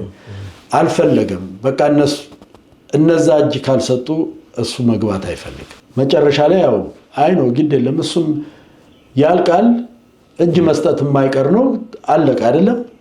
እጅን ተሰጥተው ሲያልቅ እግር ኳስ ተጫዋቾቹ በአንድ ቀን ቀጠሮ በአንድ ቀን ሰዓት ቢሮ ግቡ ብሎ አስገብቷቸው ትልልቅ ሰዎች መጥተው የሚከለከሉበት ቢሮ የለም የሚባልበት ቢሮ ለነዚህ ልጆች ተፈቅደው ገብተው እነ ገብረመድን እነ ስዩም እነ ታረቀኝ አናግረውት እነ ልጆን ጨምሮ ፍቃደኛ ነው ሆነ። በቃ እናንተ ካላችሁኝ ይይዛለሁ አይደል? እግር ኳስ ቲምን እግር ኳስ ተጫዋች ነው የሚያድነው። ገባ? ማሳያው ታየ። በቃ አሁን እግር ኳስ ተጫዋቹ ደግሞ ጊዮርጊስ ውስጥ ስራ አለው። ዝም ብሎ ማንም እግር ኳሱን ሳያቅ ዘሎ የሚገባ አይኖርም ከዚህ በኋላ። ገባ? ሶ ምንድነው ከኳስ ተጫዋቾቹም ጥቅም ይገኛል። ኤክስፒሪየንሳቸውን በሙሉ ያካፍላሉ ማለት ነው አይደለም? ሶ ስለዚህ እኔ አንደኛ የጀማልን የኳስ ፍቅር ባንዲያው ላይክ 2 ዓመትም ይሁን በጣም ጠልቄ ሳየው ኳስ ሲመለከት ሲደግፍም በትክክለኛው ነው አይቶ ነው ማለት ነው። ሶ ይሄና አሁን እኔ እናንተ ኔክስት 2-3 ዓመት ጊዮርጊስ ዝም ብለህ ላይ ሲወጣ ማየት ብቻ ነው ያርገው። የጊዮርጊስን ትልቅነት አይደለም ጊዮርጊሳዊ የሆነ ሰው ማንም በኢትዮጵያ እግር ኳስ ውስጥ ያለ ማየት የማይፈልግ አለ ብዬ አላስብም። የጊዮርጊስ ማደግ የሁሉንም ክለቦች ማደግ ቅድም አንተ እንዳልከው ነው። አሁን ጊዮርጊስ የሚሄድበት መስመር ይጠናል፣ ይጻፋል፣ ይቀመራል። ይሄ ለሌሎች ተሞክሮ ይሆናል። ነገና ኢትዮጵያ ቡና መቻል ሌሎችም ህዝባዊ ሆነን እንዴት እናቆጥቁጥ ለሚለው እርምጃቸው ፋናወጊውን ተግባር ፋናወጊው ጊዮርጊስ እየሰራው ነው ብለን እንድናምን ፈጣሪ ይጨመርበት ባይነኝ። አዎ አንድ ነገር በዚህ ሳምንት በአድዋ አዳራሽ ቅዱስ ጊዮርጊስ ጊዜያዊ የቦርድ አባላትን ሰይመዋል። በእነዚህ ይሄ ጊዜያዊ ቦርድ እስከ ጥቅምት ወር ብቻ ኃላፊነት እንዳለው ተነግሮናል። በዛ ውስጥ ብዙ ልምድ ያላቸው 90% ወጣቶች ያሉበት ቦርድ ነው የተቋቋመው። አብዛኛው ከኮርፖሬት ድርጅቶች ነው። ከደጋፊም ከቀድሞ ደጋፊዎች እና ከቀድሞ ተጫዋቾች የእናንተ ወኪሎች እዚህ ኮሚቴ ውስጥ ተካተዋል። በተለይ እዚህ መዋቅር ላይ አቶ ጀማል የተናገሩት ንግግር አዳምጠዋል? እንዴት ተረዳ? አዳምጫለሁ። አዎ ምልህ ያው የተናገረው ትክክለኛ ነገር ነው አይደል? ቲሙን መስመር ለማስያዝ መጥራት አለበት አይደል? በዚህ ላይ ደግሞ አንዳንድ ሰዎች ደግሞ እያስመሰሉ የሚመጡ አሉ። አሁንም ስም መጥራት ይከብዳል አይደል? ብዙ ቦታ ውስጥ ኢትዮጵያ የስፖርት እንትን ውስጥ ብዙ ቦታ ውስጥ ጠልቆ በጥብጦ አፍርሶ የሚወጣም ሰው አለ። ገባ? እኔ ያ ሰውዬ ገና ማሊያውን ለብሶ ሳየው ለጓደኛዬ ሁሴን ነው የነገርኩት። ከሌ የሚባለው ሰውዬ ጊዮርጊስን ድምጥማጡን ያጠፋዋል። ምክንያቱም እሱ እዛ ቲም ውስጥ መግባት የሚፈልገው ከቢዝነስ አኳያ ራሱ ለመጠቀም ፈልጎ ነው እንጂ እግር ኳሱን ወዶ አይደለም፣ ወይም ጊዮርጊስን አፍቅሮ አይደለም። ቢኮዝ ብዙ ነገር ስለማቅ ገባ። አንድ ጊዜ የተወሰነ ጊዜ በሱ ምክንያት ኢትዮጵያ እግር ኳስ ፈረሰ ተብሎ 14 ሬሳ ስቴዲየም ውስጥ ተደርጎ ፊፋ ተጠርቶ ሰላማዊ ሰልፍ ተደርጓል አይደል? ነበርኩ እኔ አይቻለሁ። ለምን ተደረገ? አለመስማማት ነው አይደል? የጥቅም ግጭት ነው አይደል? አሁንስ ለምንድን ነው ይሄ ሰውዬ አስገብተህ የጥቅም ግጭት እንደገና የሚፈጥረው ቲም ውስጥ? ለነገሩ ምንም የሚፈጥረው ነገር የለም። ይሄ ጊዮርጊስ ነው። ጊዮርጊስን ማፍረስ አይቻልም። ግን ሰዎችን ማሳመጽ፣ ሰዎችን ችግር ውስጥ መክተት እንደነዚህ አይነት ሰዎች ኃይለኞች ናቸው፣ በውስጥ ሴራ ማለት ነው። ስለዚህ እጃቸው ረዘመ የትም አይሄድም። ግን እንደነገርኩ ነው፣ እንደነዚህ አይነት ሰዎች ምንም የኳስ ክሉ የሌላቸው መድረስም የለባቸው። እንደ ዲሞክራሲ ወይም እንደ መብት ተሰጥቶ ገብቷል። ግን ያው እዛ ላይ ደግሞ አስተዳደሩ ሲናገር ትክክለኛ ነገር የተነገረው መሰለኝ እንግዲህ በቅኔው ከገባው ማለት ነው። ምክንያቱም እርሶ እንዲነበሩ እንዲህ ማየታችን ጥሩ ነው። ማሊያውን ዛሬ ለብሰው መጥተዋል። አንድ ቦታ ላይ ችግር ከተውን ነበር ነው። አሁን ከዚህ በኋላ አይከቱም ማለት አይደለም፣ ነበር ነው። ያ ሰውዬ እኔም አውቀዋለሁ። ብዙም ሰዎች ከሌሎች ጋር ሲያወሩ አጠገባቸው ቁጭ ብዬም ሰምቻለሁ። አካሄዱ ልክ አይደለም። ኤቭሪ ስፖርት ውስጥ ልትገባ አትችልም። አንድ ነገር ነው የምትችለው። ፌዴሬሽን አትሌቲክ ገብተህ፣ ቦክሲንግ ፌዴሬሽን ውስጥ ገብተህ፣ እግር ኳስ ፌዴሬሽን ውስጥ ገብተህ የትኛው ውስጥ ምን ቀረው? ምንድነው ፍላጎቱ? ገባ? ምንድነው የሚፈልገው? ዋች አውት ማድረግ አለብህ፣ ማየት አለብህ። ይህ ሰውዬ ትክክለኛ ሰው አይደለም። ጊዮርጊስ ውስጥ ሌላ ችግር ለማምጣት ካልሆነ በስተቀር እኔ እሱ መግባት ፈቃደኛ ነኝ ብዬ አላስብም። አዎ፣ በዚህ ጉዳይ ላይ ሁለት ልብ ንግግሩንም እያዳመጥኩ ነበረ። የዛን ሰው ስም ሲያነሳ ከአዳራሽም ጉምጉምታ ሁሉ እንደነበር እሱ በመልስ ምት አቶ ጀማል ሲያነሳ ሰምቻለሁ። ከዛ በኋላም ከብዙዎች ጋር አውርቻለሁ። እኔ የማውቀው የራሴ ነገር አለ። ይሄ ያው ብዙ ጥያቄዎች ያስነሳል። ግን ተመልካቾቻችን በተለይ ቅዱስ ጊዮርጊስ ቤተሰቦች ግልጽ ሊሆንላቸው የሚገባው አሁን የተዋቀረው የስራ አመራር ቦርድ ውስጥ ያ ሰው የለም። ያ የተዋቀረው የጊዜያዊ ስራ አመራር ቦርድ ለጊዮርጊስ ከቀረቡ ኮርፖሬቶችና ከጊዮርጊስ ደጋፊዎች እንደዚሁም ደግሞ ለዚህ ለውጥ ከፍተኛውን ስራ ከሰሩት የቀድሞ ተጫዋች ወኪሎች ነውና ይሄ ስራ በተለይ በሆነ አካል ብቻ የተጀመረ ሳይሆን እዚህም የቀድሞ ተጫዋቾች ጊዮርጊስን ለማትረፍ በብዙ ለፍተው የመጣ ውጤትም ጭምር እንደሆነ አስቀድሜ ማቃለው። ያው እንግዲህ ስለምናወራ ቤተሰብ ነን። እያንዳንዱን ነገር ግን ደግሞ በባለቤቱ ሲገለጽ ያምራል በሚል ነው በጥሩ ሁኔታ ገልጸዋል። አሁን ጊዮርጊስ እንዲያንሰራራ አቶ ጀማል ያደረገው ጥሪም አለ። ኢቨን በቀጣዩ የለውጥ ጉዞ ላይ ከዚህ በኋላ በአዲስ መንፈስ ነው የምንቀጥለው። ያኮረፈው ሊምጣ ጊዮርጊስን በጊዮርጊስ ለመጠቀም ሳይሆን ጊዮርጊስን ለመጥቀም ያሰበ ሁሉም ሰው መጥቶ ያግዘ። ይሄ ጥሪ አቶ አብነት ገብረ መስቀልንም ይመለከታል ብሎ በስም ጠርቶ ይሄን ጥሪ አስተላልፏል። ጥሪው ልክ ነው? ተቀበለዋለህ? ያው እንደነገርኩ ነው ቅድም። እኔ እናንተ የተጣላ ነው ነገር በሌላ ነው። አንድ ነገር የሆነ ይሄኛው ደግሞ ሌላ ነው። እሱ ስፖርቱ ላይ ይጋብዘዋል። ከመጣ እሱ ነው። በሐሳብ ከተግባባ ይሰራሉ። ካልተግባባ ግን ያው ካልተግባባ ይሄኮ የሱ ውሳኔ አይደለም። አሉ ቦርዶች አይደለም፣ የነሱ ውሳኔ ነው።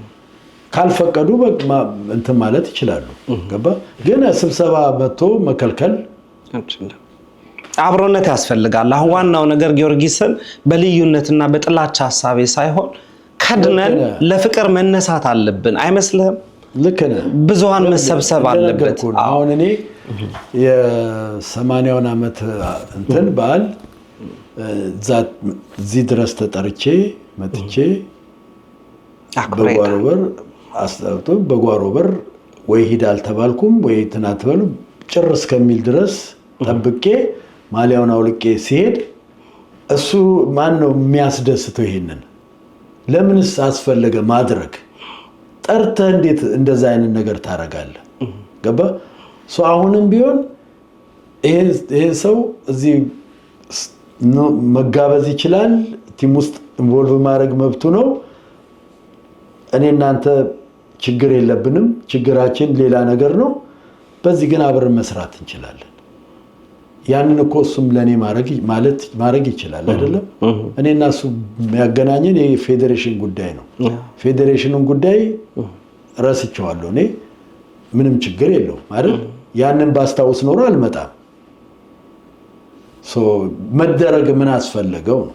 ምንድነው አሁን እኔ አንድ ተራ የሆነ ጤፍ ነገር የሆንኩ ሰው ነኝ ለሱ አይደል? ምንድነው አሁን ይሄ የሚያስደስት?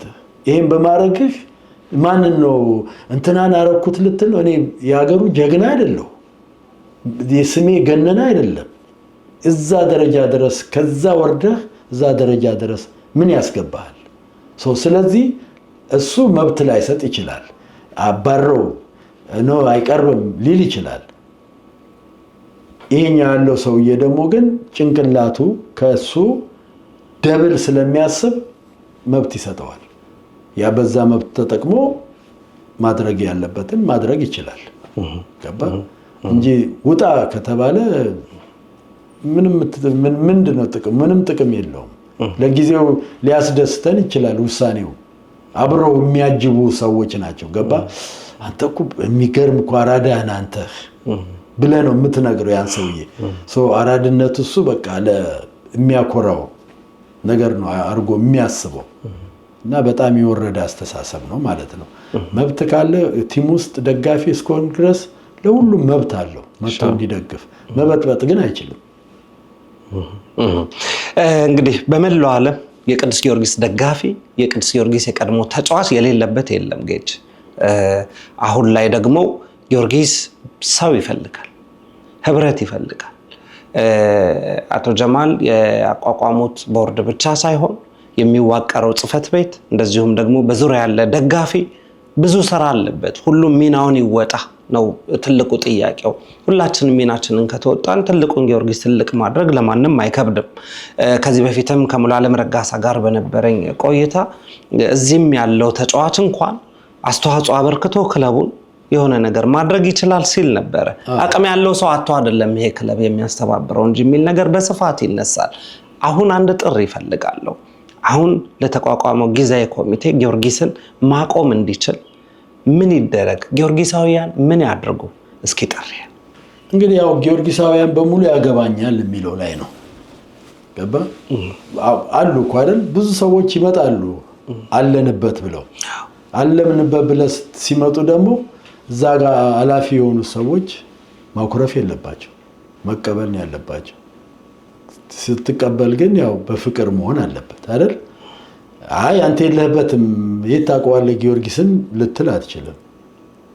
ስለዚህ ጊዮርጊስ አሁን እኔ እንደሚመስለኝ ከዚህ በኋላ በጣም የፍቅር ቲም እንደሚሆን ነው የማውቀው። ምክንያቱም እንደነገርኩ ነው መሪህ ጥሩ ከሆነ ሌላውም ጥሩ ይሆናል። ተመሪው እነዛ በሙሉ ቦርድ አባል እጅ የለመዱ ከሆነ ኪሴ መሰጠት የለመዱ ከሆነ ስራቸውን አይሰሩም። እዚህ ጋር ግን የተመደቡት በሙሉ የህዝብ የመረጣቸው ቦርዶች 5 ሳንቲም ካላገኙ ስራቸው ከላይ የሚቆጣጠረው ሰው ኃላፊነት ያለበት አንገት ለአንገት ተናንቆ ከሆነ ጊዮርጊስ 5 ሳንቲም ሊበላበት አይችልም። ጊዮርጊስ 20 ምናምን ዓመት በነበረው ሀብታም ሲያዝ ሲበላ ነው የኖረው። ገንዘብ ሲነጭ ነው የኖረው እንጂ አንድ ዓመት ጊዮርጊስ ዋንጫ አነሳ፣ በዛ ዋንጫ የሚቀጥለው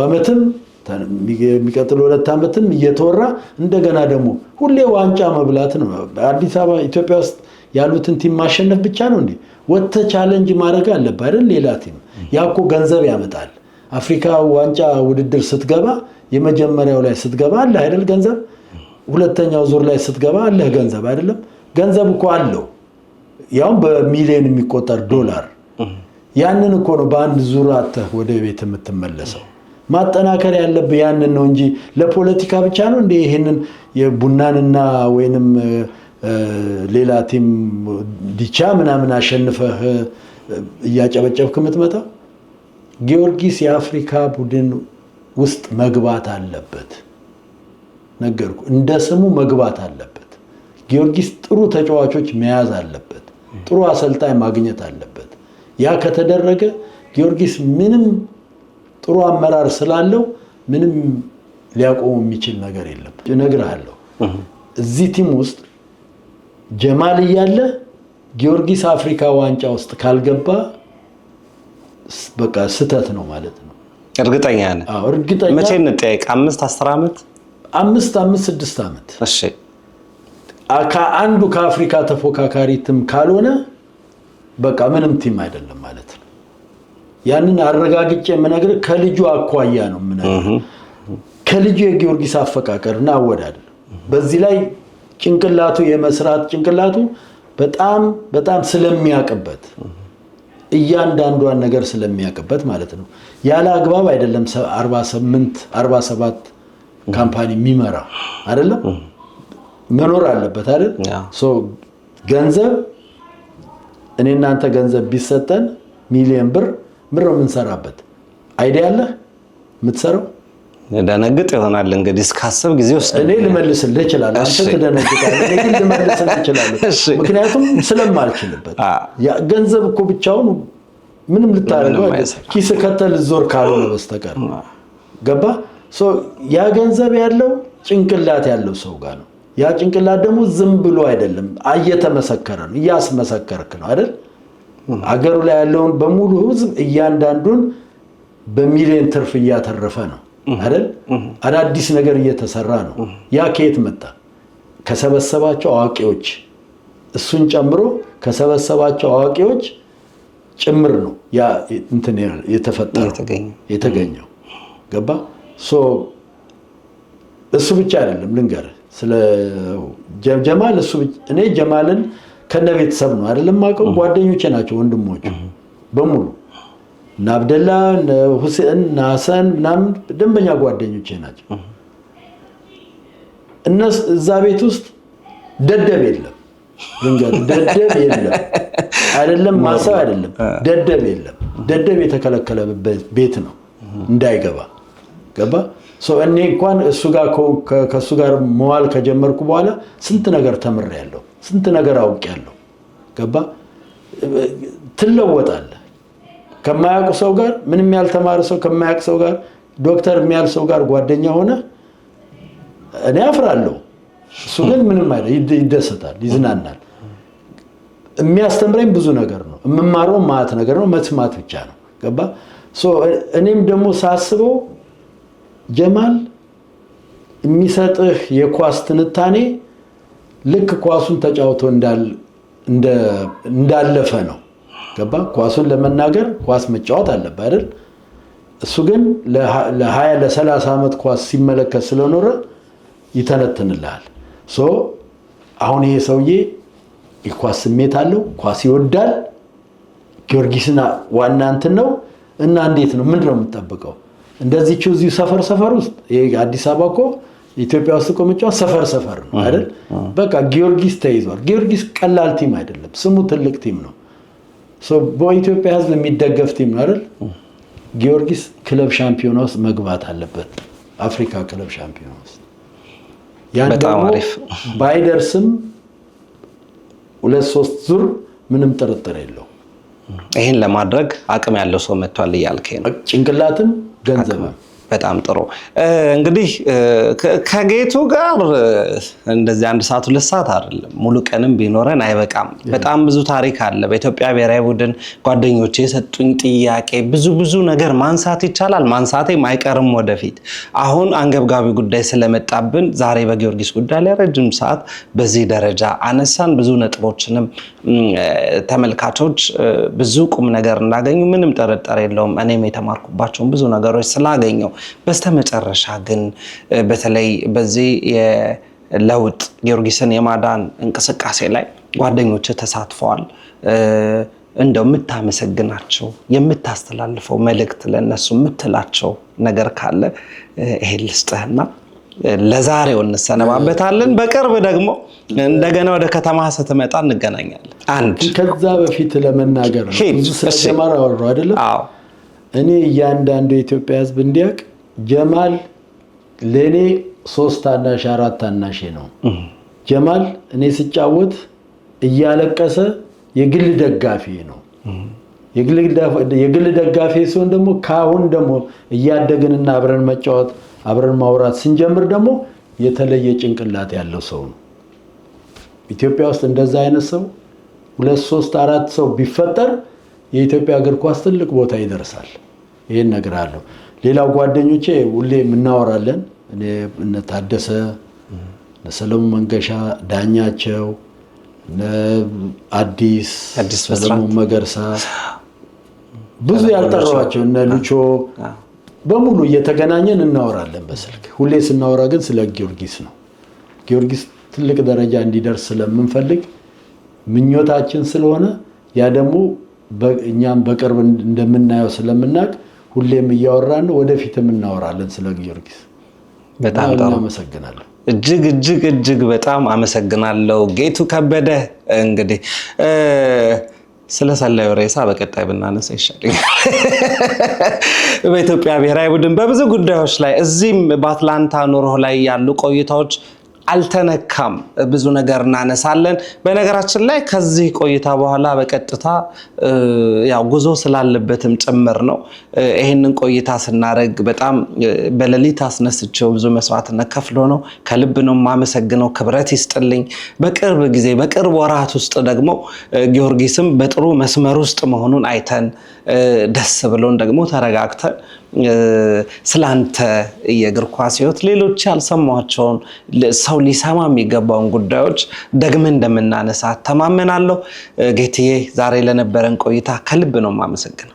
እኔም በጣም ነው የማመሰግነው ካስሽ። ያው አንተም አንዱ የጊዮርጊስ አባል ነህ። አንተንም ይከታል፣ አንተንም ያካትታል። ስራህን ማቆም የለብህም። ስለ ጊዮርጊስ ብዙ መጮህ አለብህ። ሚዲያ ያስፈልጋል። ባለበት ሁኔታ ቲሙ ያንተንም እርዳታ ያስፈልገዋል። የምታውቀው ብዙ ነገር አለ። ብዙ ታሪክ አይተሃል። ብዙ ችግርና ብዙ ደስታ አይተሃል። ያንን ነገር አሁንም መቀጠል እንዳለብህ ነው። በጣም ጥሩ ቀጥለው እርግጠኛ ነኝ እቀበላለሁ። ግዴታዬም ጭምር ነው። ይሄ ክለብ ሁላችንም በአቅማችን የምንችለውን ያደረግንበት ሰርተን ደግሞ ስምም ክብርም ያገኘንበት ቤት ነው። ምንም ጥርጥር የለውም። ጊዮርጊስ ውስጥ መስራት በራሱ ትችቶች፣ አሉባልታ ቢኖርም እሱ እንዳለ ሆኖ በጎን ይቀመጣል። ጊዮርጊስ በመስራቴ ጊዮርጊስ ቤት በመኖሬ ከ11 ዓመት ጀምሮ 10 እግር ላይ ተቀምጬ በማደጌ ክብር ይሰማኛል። ለጊዮርጊስ ማድረግ ለራስ ማድረግ ነው። እንደው አቅም ኖሮኝ ችሎታ ኖሮኝ የማደርገው ነገር ካለ በየትኛው መንገድ ማድረግ እኔ የምመለከተው ትልቁን ምስል ትልቁን ጊዮርጊስ ነው። ስለዚህ ለዛ አብረን እንዘልቃለን። ክቡራትና ክቡራን ተመልካቾቻችን በመላው ዓለም ያላችሁ የካስትሮ ቲዩብ ተከታታዮች ዛሬ ከታላቁ ቅዱስ ጊዮርጊሳዊና የኢትዮጵያ ብሔራዊ ቡድን የቀድሞ ዘመን ተጫዋች ጌቱ ከበደ ጋር ያደረኩት እጅግ ልዩ ቆይታ ይህን ይመስል ነበረ። ሳምንት በሌላ እንግዳ በልዩ ፕሮግራም እንገናኛለን። ካስትሮ ቲዩብን ላይክ፣ ሼር፣ ሰብስክራይብ ማድረግ አይዘንጋ። ሳምንት እንገናኝ። እናመሰግናለን።